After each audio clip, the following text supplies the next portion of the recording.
자, 첫 번째 주제 보면요. 교통사고 사망사고고요. 이분 같은 경우에는 저희 보상가배상 법률사무소 홈페이지에 질문 주셨네요. 이 질문 주신 내용을 보면 사고 날짜는 작년 10월입니다. 그리고 입증 가능한 월소득. 그러니까 왜 제가 이 내용을 꼭 질문에 남겨주셔야 한다라고 이렇게 말씀을 드리냐면요. 교통사고는요. 우리 손해배상은 사실 과실, 소득, 장애 이 세 가지로 전부 다 결정이 되거든요.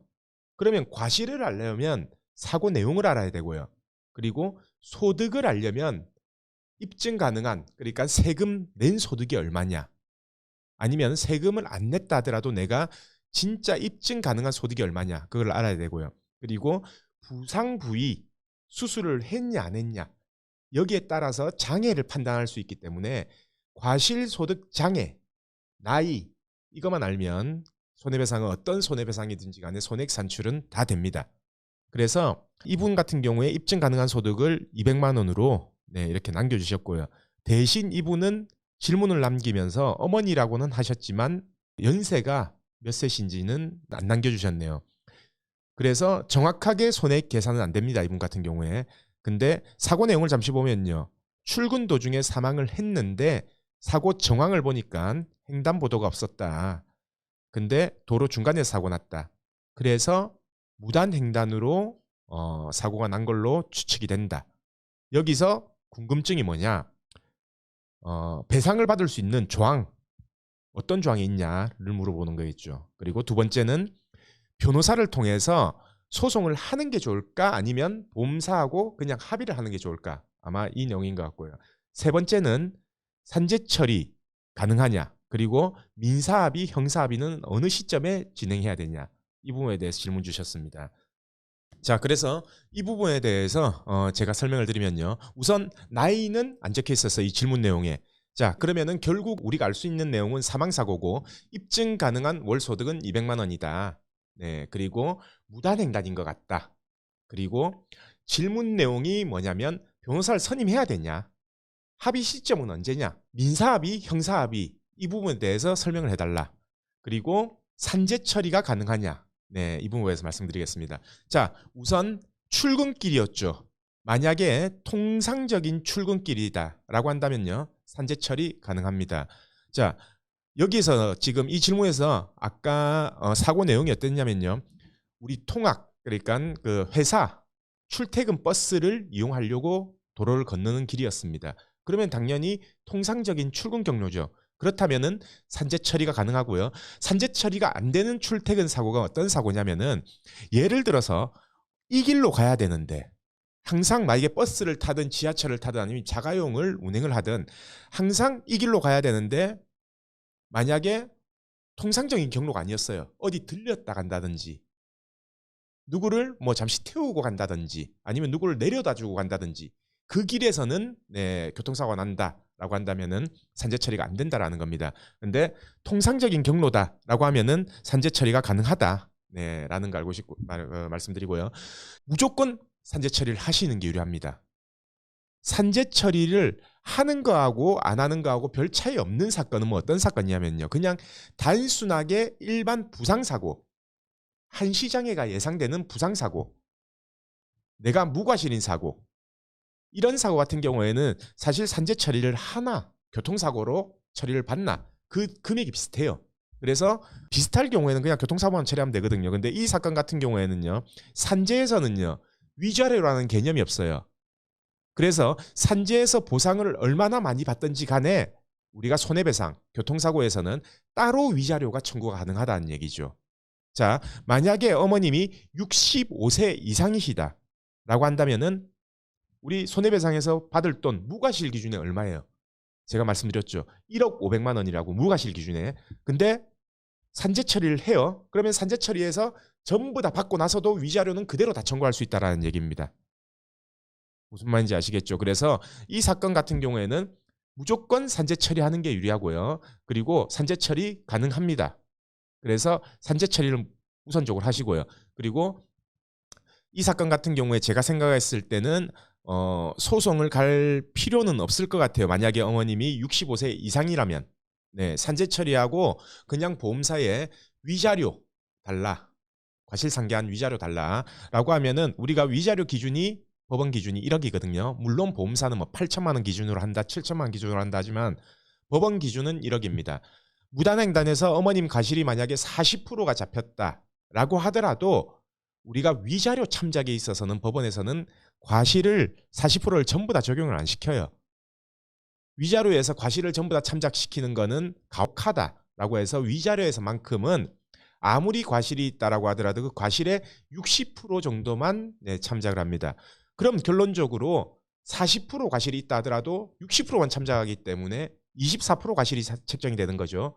그러면 1억에서 24% 부분을 뺀 나머지가 한 7,600만 원 정도가 위자료로 청구 가능하다는 얘기죠.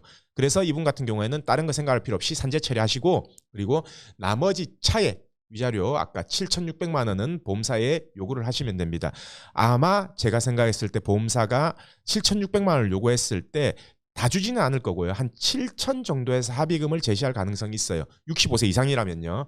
그래서 이 부분은 변호사를 선임할 필요도 없을 것 같아요. 네, 변호사 선임할 필요 없고 그냥 혼자 진행하셔도 충분히 가능할 것 같습니다. 단 산재 처리가 애매하다. 그리고 보험사에서 7,600만 원을 받아야 되는데 뭐 4천만 원 준다라고 한다. 뭐 5천만 원 준다라고 한다. 라고 하면은 먼저 보험사의 합의 내용을 들어보시고 네, 변호사 선임에도 안 늦습니다. 그래서 무작정 선임은 하지 마시고 이 사건 같은 경우에 네, 일단 합의 먼저 해보시고 안 되면은 선임하는 게 더 나을 것 같아요.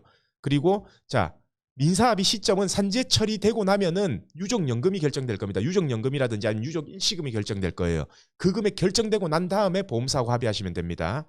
그리고 형사합의는 어느 시점에 하냐를 많이 물어보시는 분들이 있는데 자 우선 형사합의를 하냐 안 하냐는 선택은 가해자한테 달려 있어요. 가해자가 형사합의할 의사가 있어야지 우리가 그럼 금액 제시하세요 라고 해서 그 금액이 맞으면 형사합의를 해주면 되는 거고 금액이 안 맞으면 그냥 차라리 우리는 어머니 돌아가셨다. 그래서 당신 용서할 생각 없다.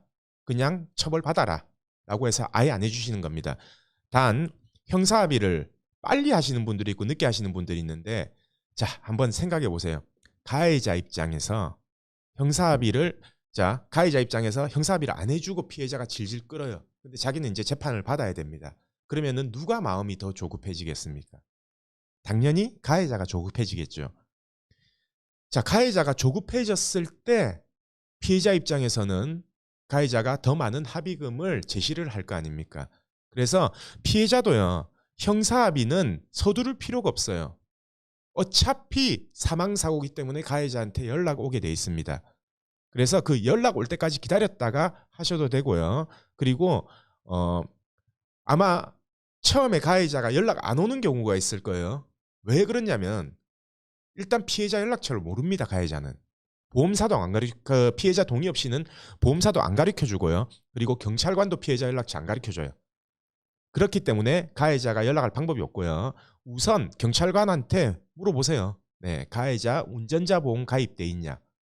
경찰 조서시에 조서 꾸밀 때 전부 다 그 질문 사항이 있거든요. 운전자 보험 따로 가입해 놓은 거 있냐? 그래서 경찰관한테 물어보면은 아마 가해자 운전자 보험이 있다 없다라는 유무는 가르쳐 주실 거고 그리고 경찰관한테 전달하세요. 만약에 우리가 합의할 의사가 있다고 하면은 가해자가 만약에 우리 연락처를 물어본다라고 하면은 연락처 가르쳐 줘도 된다.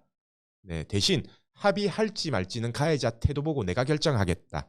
네, 라고 이렇게 형사합의는 진행하시면 됩니다. 자, 보통 우리가 사고조사가 한 2달 정도 걸리죠. 그러면은 경찰에서 검찰 넘어가기 전까지가 한 2달 정도가 소요된다라는 겁니다. 그리고 검찰에서도 이게 기소를 할 건지, 기소라는 거는 재판에 넘길 건지예요. 재판에 넘길 건지 아니면 그냥 벌금으로 끝낼 건지를 검찰에서 결정을 하죠. 그 결정하는 기간이 한 2달 정도 걸려요. 그러면 결국은 사고 나고 한 4개월 정도 지나야지 기소가 되냐 안 되냐가 결정이 될 거고 기소가 된다면 우리가 사건 번호가 나올 겁니다. 어떤 재판부가 배정이 됐고 그 사건 번호는 어디다. 그래서 그 법원이 결정이 되고 사건 번호가 나오면요. 조회가 가능해요. 네, 대법원 나의 사건 검색이 있거든요. 거기서 조회가 가능하고 그리고 물론 조회할 때는 보험사, 그러니까 우리 보험, 상대방 가해자 이름을 알아야지만 조회가 가능하겠죠. 그래서 그거는 해당 검찰청에 전화해서 물어보시면은 네, 사건 번호, 법원 사건 번호를 알려줄 겁니다.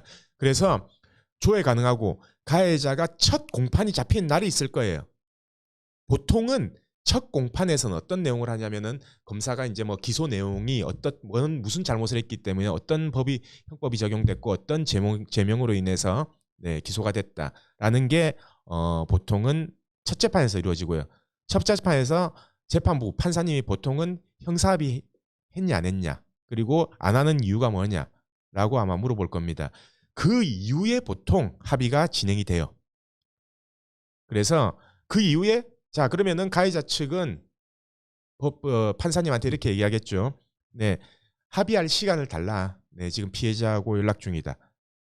딱 그때 합의를 하는 게 아마 가해자가 가지는 이 피해자한테 제시할 수 있는 금액 그게 아마 제일 많지 않을까라고 해서 보통은 피해자가 그렇게 조급할 생각할 필요가 없어요.